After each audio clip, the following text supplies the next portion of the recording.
If you go into a drugstore today, it's really hard to find a conditioner marketed to men because it's mostly 2-in-1s, 3-in-1s, 4-in-1s, 6-in-1s. I don't know where it goes, but I'm not trying to have toothpaste in my shampoo. This is Brian Jeong, co-founder of Hawthorne, a premium men's personal care line that is designed for specific skin types, hair types, and body chemistries. Most of the principles that Hawthorne was founded on was very much things that my co-founder and I at the start had not even considered. The reality is that you don't really understand it until you actually do it. A lot of aspiring entrepreneurs will wait and wait and wait because they say, I don't know everything, I'm not ready yet, I need to learn more. If you wait forever, the company's never going to be founded. This is a show about the stuff you need to know to start and run a successful business. These are lessons learned from real life experience. Welcome to B School. You guys know I dropped out of business school, right? No. Yeah. What? I did a year of business school and left to start my company, so. The inspiration behind Hawthorne was very much my co-founder and I being avid consumers of these types of products. And so as we started thinking about this, we were like, hey, there's an opportunity here that was both getting the right products that work for you and also creating an accessible experience where guys don't have to go into a Sephora, guys don't have to go into a department store, guys don't have to go up to each other and be like, bro, your skin looks really soft, right? What type of moisturizer are you using? Because we're gonna get there one day, but that's not happening. We want those conversations to happen, but that's not happening today for most guys. We were entering into a perfume and cologne industry that had been around for 100+ years.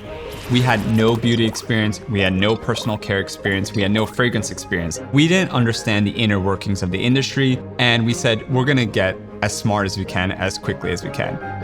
So how do you learn about an industry you're just starting in? We basically went on a tour of talking to 100 different people in a span of 3 weeks, setting up in coffee shops, running across the city, having conversations with anyone that could provide us any insight, many of whom we still stay in touch with and have become really close with, some of whom have become our investors, some of whom have become some of my best friends. And I think one of the very important things that we did, and I'm glad that we did, was at the end of each of these meetings, we would always ask that person, is there anyone else that we should be talking to? Because originally we started with 10 people on our list that we were going to talk to, and that 10 became 100. Wow, that's a lot of meetings. How do you get prepared to talk to so many people? When it comes to meeting people, you want to be as prepared as possible for that meeting. I think it was really important for my co-founder and I to say, hey, let's look this person up on LinkedIn. Let's see if they've written anything. Let's read those things. When you're meeting with people, they really appreciate when you put in the time to do some research, right? Because they are putting their time in to help you out and provide any guidance and advice for you. And even if it's in the cab ride or the subway ride over to that meeting, just gathering some information and getting your brain to start thinking about what are the questions that I want to talk to this person about,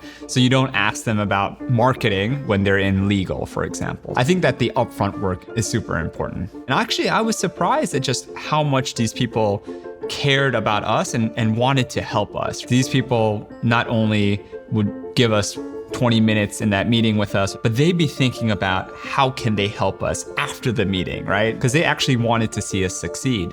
I think it's really important for you to basically have a learner's mindset, because then you can go and chase paths down that you never even imagined. The information that you don't know is always more important than the information that you do know, especially at the early point in the company.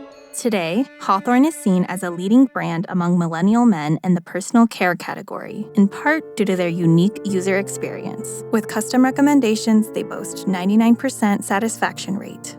The essence of an entrepreneur is someone who is learning things on the go. So when we realized that Hawthorne was the idea that we wanted to pursue, it wasn't a single moment in time. It was as we learned more, as we gathered more information, as we spent more time building it, our excitement level just increased. If you don't know about the industry, or you don't have any experience in the industry that you're getting into, you will pick up information along the way through conversations you have, through experiences you have. That's part of the entrepreneurial journey, and accepting that you're not gonna know everything at the end, let alone the start, right? Why not start now and learn along the way? No one is gonna push you over the ledge. You need to take that leap.